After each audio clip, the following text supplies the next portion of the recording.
Hello students, मैं Ashish Verma, assistant professor law, government law college Ajmer. आज हम LLB second year paper 2.6 labour and industrial law first यानी श्रम एवं औद्योगिक विधि प्रथम विषय पर चर्चा करेंगे। Paper 2.6 labour and industrial law first के अंतर्गत सिलेबस के अकॉर्डिंग हमारे द्वारा 5 अधिनियमों का अध्ययन किया जाना है। पहला, द ट्रेड यूनियन एक्ट 1926 व्यवसाय संघ अधिनियम 1926। दूसरा, the payments of wages act 1936 मजदूरी भुगतान अधिनियम 1936। तीसरा, द इंडस्ट्रियल डिस्प्यूट एक्ट 1947 औद्योगिक विवाद अधिनियम 1947। चौथा, द फैक्ट्रीज एक्ट 1948 कारखाना अधिनियम 1948। पाँचवा, द मिनिमम वेजेज एक्ट 1948 न्यूनतम मजदूरी अधिनियम 1948। हमारे द्वारा द ट्रेड यूनियन एक्ट 1926 व्यवसाय संघ अधिनियम 1926 प्रारंभ किया जा चुका है। इस अधिनियम में कुल 5 अध्याय और कुल 33 यानी 33 सेक्शंस हैं। अध्याय 1 जिसका शीर्षक है प्रारंभिक धारा 1 व धारा 2 का अध्ययन हमारे द्वारा पूर्व में किया जा चुका है। अध्याय 2 जिसका शीर्षक है व्यवसाय संघों का रजिस्ट्रीकरण धारा 3 से लेके धारा 14 हमारे द्वारा सुविधा और अध्ययन की दृष्टि से इस अध्याय को 3 भागों में बांटकर चर्चा की जा रही है, जिसके अंतर्गत पहला भाग धारा 3 से लेकर धारा 5, भाग 2 धारा 6 से लेकर धारा 9 क और भाग 3 धारा 10 से लेकर धारा 14। इस व्याख्यान से पूर्व हमारे द्वारा भाग 1 व भाग 2 जो कि धारा 3 से लेकर 5 व धारा 6 से लेकर धारा 9 के तक है, पर हमारे द्वारा विस्तृत चर्चा की जा चुकी है। आज हम भाग 3 धारा 10 से लेकर धारा 14 तक चर्चा करेंगे। धारा 10 के अंतर्गत रजिस्ट्रीकरण के रद्द किए जाने के संबंध में प्रावधान बताए गए हैं। धारा 11 अपील के बारे में बताती है। धारा 12 के अंतर्गत रजिस्ट्रीकृत कार्यालय के संबंध में प्रावधान बताए गए हैं, जबकि धारा 13 रजिस्ट्रीकृत व्यवसाय संघों के निगमन से संबंधित प्रावधान बताती है और धारा 14 के अंतर्गत अधिनियमों के रजिस्ट्रीकृत व्यवसाय संघों कुछ धारा 14 के अंतर्गत कतिपय अधिनियमों के रजिस्ट्रीकृत व्यवसाय संघों को लागू न होने संबंधी प्रावधानों के बारे में बताती है। सबसे पहले है धारा 10 रजिस्ट्रीकरण को रद्द किया जाना या पंजीकरण का रद्द किया जाना, कैंसिलेशन ऑफ रजिस्ट्रेशन। व्यवसाय संघ के रजिस्ट्रीकरण का प्रमाण पत्र रजिस्ट्रार द्वारा क व्यवसाय संघ के आवेदन पर ऐसी रीति से सत्यापित किया जाएगा जो विहित की जाए, अथवा ख यदि रजिस्ट्रार का समाधान हो जाता है कि प्रमाण पत्र कपट या भूल से अभिप्राप्त किया गया है या व्यवसाय संघ अस्तित्वहीन हो गया है या जानबूझकर और रजिस्ट्रार से सूचना मिलने के पश्चात इस अधिनियम के किसी उपबंध का उल्लंघन किया है या किसी ऐसे नियम को जो किसी ऐसे उपबंध से असंगत है प्रवृत्त रहने दिया है, अथवा किसी ऐसे विषय का जिसका उपबंध धारा 6 के दिन अपेक्षित है उपबंध करने वाले किसी नियम को विखंडित किया है।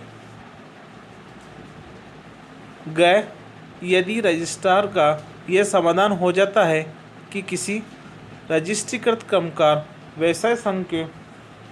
सदस्यों में अपेक्षित संख्या नहीं रही है, प्रत्याहत या रद्द किया जा सकेगा, परंतु प्रमाण पत्र को व्यवसाय संघ के आवेदन पर अन्यथा प्रत्याहत या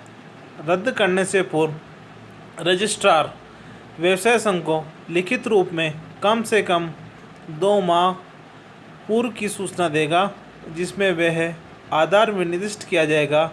जिस पर उस प्रमाण पत्र को प्रत्याहत या रद्द करना प्रस्तावित है। इस प्रकार व्यवसाय संघ अधिनियम 1926 की धारा 10 के अंतर्गत पंजीयन को वापस लेने या उसे रद्द करने की शक्ति प्रदान की गई है। पंजीयन को निरस्त करने की कार्रवाई निम्न अवस्थाओं में कर सकता है। पहला,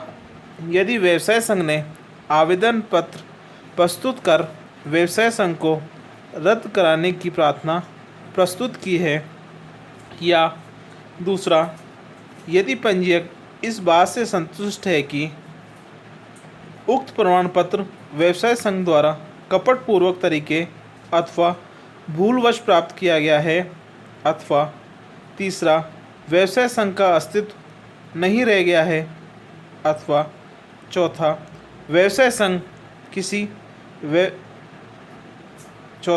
यदि किसी व्यवसाय संघ ने जानबूझकर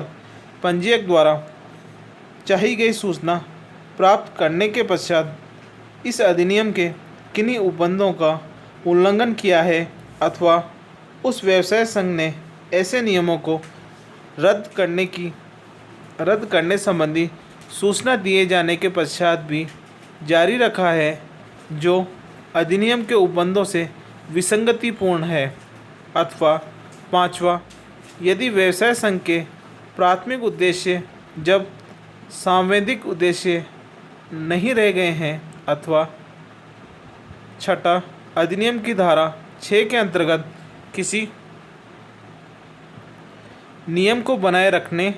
अथवा जारी रखने संबंधी प्रावधान किया गया है, परंतु उस व्यवसाय संघ ने ऐसे नियम को रद्द करने हेतु कार्यवाही नहीं की है। सातवां, यदि व्यवसाय संघों का पंजीयक इस बात से संतुष्ट है कि कर्मकारों के पंजीकृत व्यवसाय संघ में सदस्यों की संख्या वांछनीय नहीं रही है, व्यवसाय संघ अधिनियम की धारा 10 में वर्णित परंतु के अनुसार पंजीयक का यह दायित्व माना गया है कि वह पंजीयन से संबंधी प्रमाण पत्र रद्द करने से पूर्व संबंधित व्यवसाय संघ को 2 माह पूर्व लिखित नोटिस देगा, जिसमें उन कारणों का उल्लेख करना आवश्यक है जिनके आधार पर प्रमाण पत्र का रद्द किया जाना है या प्रमाण पत्र रद्द किया जा रहा है। लेकिन अधिनियम की धारा 10 के उपबंधों में यह पूर्णतः स्पष्ट है कि यदि किसी व्यवसाय संघ ने स्वयं ही आवेदन पत्र प्रस्तुत कर पंजीयक को पंजीयन रद्द करने या वापस लेने का प्रार्थना पत्र प्रस्तुत किया है, तो इस स्थिति में पंजीयक द्वारा पूर्व लिखित नोटिस दिया जाना आवश्यक नहीं है। अब है धारा 11। इसके अंतर्गत अपील से संबंधित प्रावधान बताए गए हैं। उपधारा 1 के अनुसार किसी व्यवसाय संघ को रजिस्ट्रीकृत करने से, रजिस्ट्रार के इनकार करने से या रजिस्ट्रीकरण प्रमाण पत्र के प्रत्याहत या रद्द किए जाने से व्यथित व्यक्ति ऐसी कालावधि के भीतर जैसी कि विहित की जाए क जहां व्यवसाय संघ का प्रधान कार्यालय किसी प्रेसिडेंसी नगर की सीमाओं के अंदर स्थित है वहां उच्च न्यायालय में अथवा उपधारा क के अनुसार जहां प्रधान कार्यालय किसी ऐसे क्षेत्र में स्थित है जो किसी श्रम न्यायालय या औद्योगिक अधिकरण की अधिकारिता के भीतर आता है वहां यथास्थिति उस न्यायालय या अधिकरण में ख जहां वह प्रधान कार्यालय किसी अन्य क्षेत्र में स्थित है वहां ऐसे न्यायालय में जो आरंभिक अधिकारिता वाले प्रधान सिविल न्यायालय के अपर न्यायाधीश या सहायक न्यायाधीश के न्यायालय से अवर न हो और जिसे समुचित सरकार उस क्षेत्र के लिए इस निमित्त नियुक्त करे अपील कर सकेगा। उपधारा 2 के अनुसार अपील न्यायालय अपील को खारिज कर सकेगा या रजिस्ट्रार को या पंजीयक को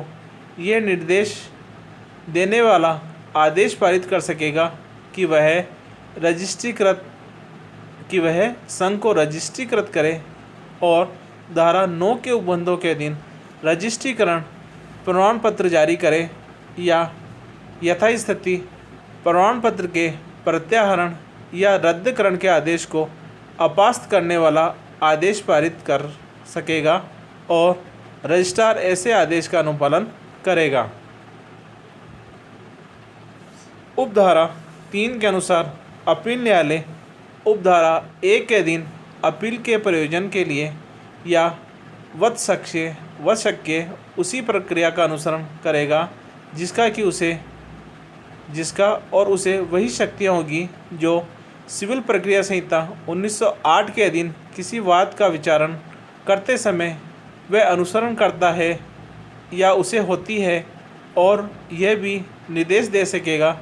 कि अपील का पूरा खर्चा या उसका कोई भाग किसके द्वारा संदत्त किया जाएगा और ऐसे खर्चे उसी प्रकार वसूल किए जाएंगे मानो वे उक्त संहिता के अधीन किसी वाद में अधिनिर्णित किए गए हों। उपधारा 4 के अनुसार उपधारा 1 के खंड ख के अधीन नियुक्त किसी न्यायालय द्वारा अपील खारिज कर दिए जाने की दशा में व्यथित व्यक्ति को उच्च न्यायालय में अपील करने का अधिकार होगा और उच्च न्यायालय को ऐसी अपील के प्रयोजन के लिए उपधाराओं 2 और 3 के अधीन अपील न्यायालय की सभी शक्तियाँ होगी और उन उपधाराओं के उपबंध तदनुसार लागू होंगे। इस प्रकार व्यवसाय संघ अधिनियम 1926 की धारा 11 के अधीन पंजीयक के निर्णय की अपील निम्न 2 आधारों पर की जा सकती है। पहला, पंजीयक द्वारा व्यवसाय संघ के पंजीकरण करने से अस्वीकृति प्रदान करने पर। दूसरा, पंजीयक द्वारा प्रमाण पत्र वापस लेने या रद्द किए जाने के आदेश पर। व्यवसाय संघ के पदाधिकारियों द्वारा पंजीयक द्वारा आदेश जारी करने की तिथि से 30 दिन की अवधि में अपील की जा सकेगी और अपील निम्न न्यायालयों में प्रस्तुत की जा सकती है। पहला, यदि व्यवसाय का प्रधान कार्यालय किसी प्रेसिडेंसी नगर की सीमाओं में स्थित है तो वहाँ के उच्च न्यायालय में। दूसरा, यदि व्यवसाय संघ का प्रधान कार्यालय किसी ऐसे क्षेत्र में स्थित है जो प्रारंभिक अधिकारिता धारण करने वाले ऐसे न्यायालय जो प्रधान सिविल न्यायालय के अतिरिक्त सहायक न्यायाधीश के स्तर से अवर कोटि का न्यायालय न हो, जिसे समुचित सरकार ने इस क्षेत्र के भीतर इस संबंध में नियुक्त किया है। अब है धारा 12, पंजीकृत कार्यालय या रजिस्ट्रीकृत कार्यालय। रजिस्ट्रीकृत व्यवसाय संघ को दी जाने वाली सभी सूचनाएं और सूचनाएं उसके रजिस्ट्रीकृत कार्यालय के पते पर भेजी जा सकेगी। प्रधान कार्यालय के पते में हुई किसी तब्दीली की सूचना ऐसे तब्दीली के 14 दिन के भीतर रजिस्ट्रार को लिखित रूप में दी जाएगी और बदला हुआ पता धारा 8 में निर्दिष्ट रजिस्टर में अभिलिखित किया जाएगा। अर्थात अधिनियम की धारा 12 के अंतर्गत यह उपबंध किया गया है कि पंजीकृत व्यवसाय संघ को दी गई समस्त सूचनाएं और नोटिस पंजीकृत कार्यालय के पते पर प्रेषित की जानी है। यदि व्यवसाय संघ के प्रधान कार्यालय में कोई परिवर्तन किया जाता है तो इसकी सूचना परिवर्तन की तिथि के 14 दिन के भीतर पंजीयक कार्यालय में लिखित रूप में प्रेषित की जानी आवश्यक है और पंजीयक को चाहिए कि वह अधिनियम की धारा 8 में विहित रजिस्टर में व्यवसाय संघ के पते में परिवर्तन संबंधी सूचना अंकित कर ले। अब है धारा 13 रजिस्ट्रीकृत व्यवसाय संघों का निगमन। हर रजिस्ट्रीकृत व्यवसाय संघ उस नाम का एक निगमित निकाय होगा जिसमें उसे रजिस्ट्रीकृत किया गया है और उसका शाश्वत उत्तराधिकार होगा। उसकी सामान्य मुद्रा होगी तथा उसे जंगम संपत्ति और स्थावर संपत्ति दोनों को ही अर्जित करने का और धारित करने का अधिकार होगा और संविदा करने की शक्ति उसे प्राप्त होगी और उक्त नाम से वह वाद लाएगा और उस पर वाद लाया जाएगा। अब है धारा 14 कतिपय अधिनियमों का रजिस्ट्रीकृत व्यवसाय संघों को लागू न होना। निम्नलिखित अधिनियम अर्थात क सोसाइटी रजिस्ट्रीकरण अधिनियम 1860, ख सहकारी सोसाइटी अधिनियम 1912, ग कंपनी अधिनियम 1956 किसी भी रजिस्ट्रीकृत व्यवसाय संघ को लागू नहीं होंगे और ऐसे किसी अधिनियम के अधीन हुआ ऐसे किसी व्यवसाय संघ का रजिस्ट्रीकरण शून्य होगा। अर्थात अधिनियम की धारा 14 में यह उपबंधित किया गया है कि समिति पंजीकरण अधिनियम 1860, सहकारी समिति अधिनियम 1912 एवं कंपनी अधिनियम 1956 किसी पंजीकृत व्यवसाय संघ को लागू नहीं होंगे। अर्थात वे उन पर कोई बाध्यकारी प्रभाव नहीं डालेंगे। यदि किसी व्यवसाय संघ का पंजीकरण इन अधिनियमों के प्रावधानों के अधीन कर लिया जाता है तो कथित पंजीकरण शून्य समझा जाएगा। इस प्रकार आज हमारे द्वारा अध्याय 2 के भाग 3 जो कि धारा 10 से लेकर धारा 14 तक है पर विस्तृत चर्चा की गई और इस प्रकार हमारे द्वारा आज